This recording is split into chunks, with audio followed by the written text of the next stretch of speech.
For decades, the Brotherhood of Chips was a TV legend. Under the sun in California, two officers, John Baker and Frank Poncherello, rode together, embodying friendship, courage, and charm. Viewers loved the chemistry, convinced that Larry Wilcox and Erik Estrada were more than co-stars, that there was a real bond between them beyond the camera lens. Their effortless repartee and synchronized heroics brought Chips to the status of cultural touchstone, an icon of late 70s hope. But beneath the reflective helmets and sunny grins, a different tale simmered, one of competition, jealousy, and atonement.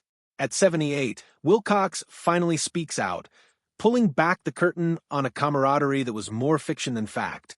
He starts with an admission: the Chips Brotherhood was a myth. Behind the helmets, it was a Cold War. His tone is not venomous now, but tired truth. For years, he allowed the public to be duped by the illusion. But the era of silence, he claims, has come and gone. When Wilcox first met Erik Estrada, he was impressed, not by charisma, but by contrast. Estrada oozed confidence, tipping over into swagger. Mirrors trailed behind him everywhere he went. Each glance in the mirror was an opportunity to refine the appearance. Smile, posture, hair, it was all a part of a business he was building years before social media turned self-promotion into a science. To Wilcox, a Marine Corps veteran accustomed to discipline and humility, Estrada's narcissism was almost. He recalls considering himself to be working with the most egotistical person he'd ever encountered. Estrada flirted tirelessly, frequently vanishing into his trailer with groupies, while Wilcox worked on cues, continuity, and professionalism. But as he soon discovered, Hollywood values charisma as much as skill. Their tension did not begin as overt hostility, it began as silent disapproval. Wilcox viewed himself as a craftsman, Estrada as a showman. But under the spotlight of network cameras, both had to act not only due to audience expectations, but for one another. Chips relied on their chemistry, and that chemistry had to appear natural. Wilcox made up his mind he would tough it out. He would not allow personal emotions ruin professional achievement. He compartmentalized, directing irritation into professionalism. Maybe it's his fault, maybe it's mine, he reminded himself. Either way, don't drown in it. It was a code that sustained the series for 5 seasons of long, hard slogging. Each rescue, each joke, each smile between Ponch and Baker was an act of unwriting endurance. Viewers saw camaraderie, Wilcox saw discipline. The camera never betrayed the tension because the two men were too professional at what they did. That's the paradox of Hollywood chemistry. It can be manufactured even when hearts are miles away. But tension mounts in silence. What had been courteous distance had grown hard and bitter, though never spoken, until the day a motorcycle accident shattered the illusion. The crash occurred during what was supposed to be a routine action sequence. Estrada's motorcycle suffered a fatal high side, a brutal flip that hurled him into the air and smashed him on the pavement. The set descended into chaos. Cast members shouted for paramedics as the bike crashed into a truck. Wilcox, having the training of a Marine, ran to his downed co-star. The guy he couldn't stand was now bleeding out before his eyes. Instinct kicked in. Wilcox stabilized Estrada, cleared his airway, and assisted in keeping him alive until paramedics showed up. Ego was no longer an issue. It was a matter of survival. Estrada's wounds were devastating. Broken sternum, internal bleeding, suspected torn aorta. The physicians were afraid he might not survive the night. He was administered last rites. The Chips crew, once full of laughter and speed, was now an all-night vigil in the hospital. Wilcox came by, struggling with a muddled tempest of emotions: resentment, guilt, pity, obligation. He had rescued the man who made his life wretched, and he did it without question. It was one of those moments that redefine everything. For a moment, the feud seemed minor. Estrada recovered, but when he came back, everything was different. Sympathy had given him new bargaining clout. A second collapse, faked or genuine, Wilcox never knew, enabled Estrada to sue MGM and NBC for damages. Now, the studio had not only an actor, but a star with legal clout. The network executives had one goal in mind: syndication. Chips took 6 seasons to achieve syndication gold, millions in rerun profits. Without Estrada, the 6th season didn't have a prayer. And Estrada wasn't unaware. When Wilcox went on a promotional tour to Brazil by plane, he caught a glimpse of his own stardom. He was met with 40,000 fans at the airport, hailing his name, wearing mini CIP's officer costumes. He was invincible for a golden hour or so. But when he came back to Los Angeles, the phone rang. His agent's voice still rings in his ears. NBC's letting you go. The news, he was told, was spurred by Estrada himself.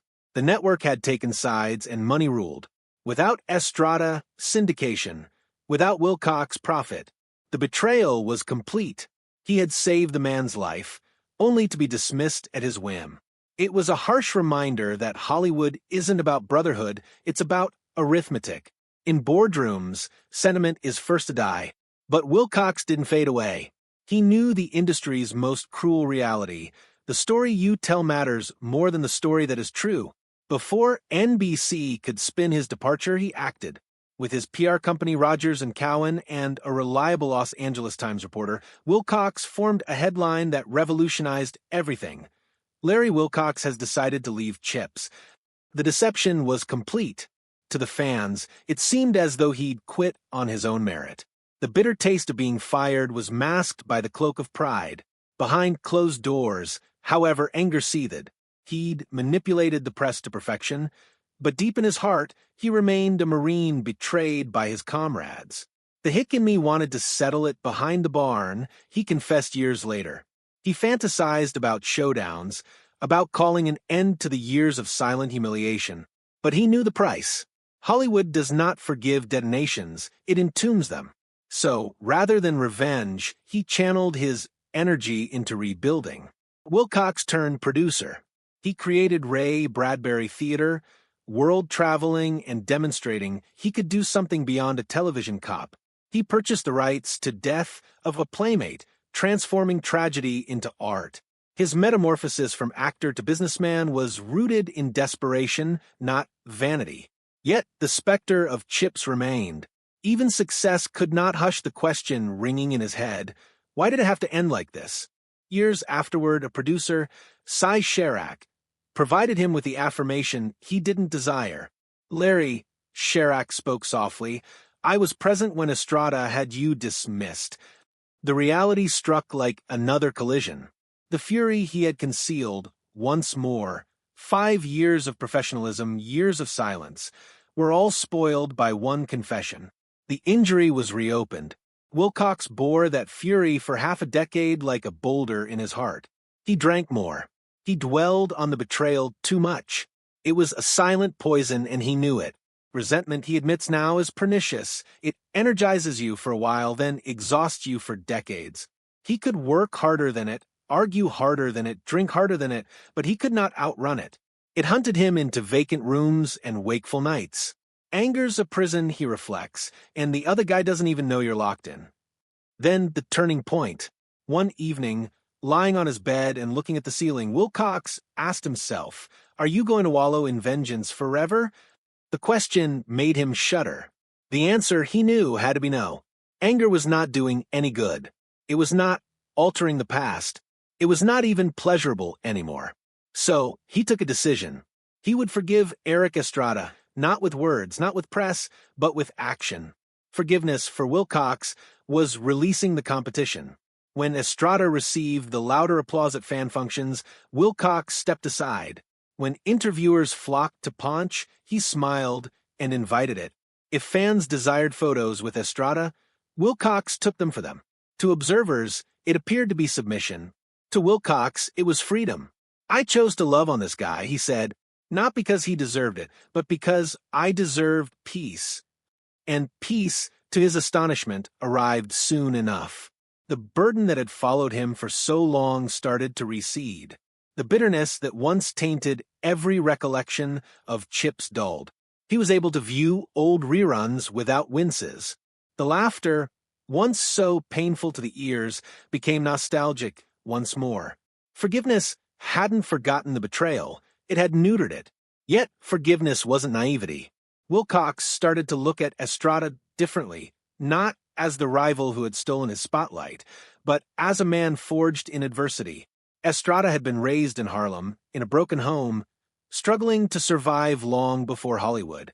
His bravado, Wilcox came to understand, wasn't arrogance, it was armor. The relentless self-promotion, the compulsion to upstage every scene, stemmed from fear of forgetting, of falling behind in a world that did not provide second chances. Once Wilcox realized that the pieces of the puzzle fell into place, everybody's decisions make sense in the storm that defined them, he said, Erik wasn't attacking me. He was defending himself. And that realization transformed enmity to understanding. It didn't justify Estrada's decisions, but clarified them. And that changed everything. For the first time, Wilcox could look at his former co-star, not as an adversary, but as a person, imperfect, driven, and scared. Once that barrier fell, the feud came to an end at last. At conventions, the two started appearing together once more. Fans would applaud, and Wilcox would smile fully. When Estrada belied his charm, Wilcox gave him room. He no longer needed the spotlight. He had discovered that sharing it did not take anything away from him, it set him free. Forgiveness, he realized, was not so much about forgiving others, but about taking back your own happiness. Estrada didn't change, Wilcox did. That transformation made him from a man defined by a feud to one defined by grace. The anger that fueled his identity was no longer there. In its place was clarity. Now, decades later, Wilcox sits down to tell the story, not with bitterness, but with peace. Why now, after 40 years? Because he says, time alters what truth feels like. When you're young, you want to win the argument. When you're older, you just want peace. Now, 78, he no longer worries about how his honesty will be distorted. The careers are over, the reputations established, the illusions long dispelled. Legacy is left, and he wants it honest. He cites 3 reasons for speaking out after so long. First, timing.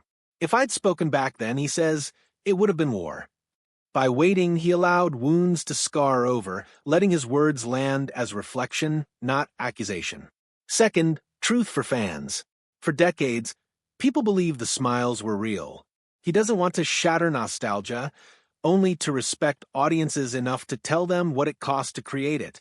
Third, guidance for younger actors. The business hasn't evolved. Ego, power, and contracts still clash every day. Wilcox wants his book to teach people to guard their peace before pride. But there's another reason. Release. Silence, he realized, can be as heavy as anger. For years, he carried the truth quietly out of professionalism. Now, he tells it not to settle scores, but to empty his heart of what's left unsaid. Speaking it out, he says, is like setting down the last bag you've been carrying too long. He does not demonize Estrada in his recounting. To the contrary, he gives him credit. Erik made me grow, Wilcox concedes. Without that challenge, I wouldn't have become the businessman I did or the man I am. That's the ultimate irony. What was once betrayal was the catalyst for change.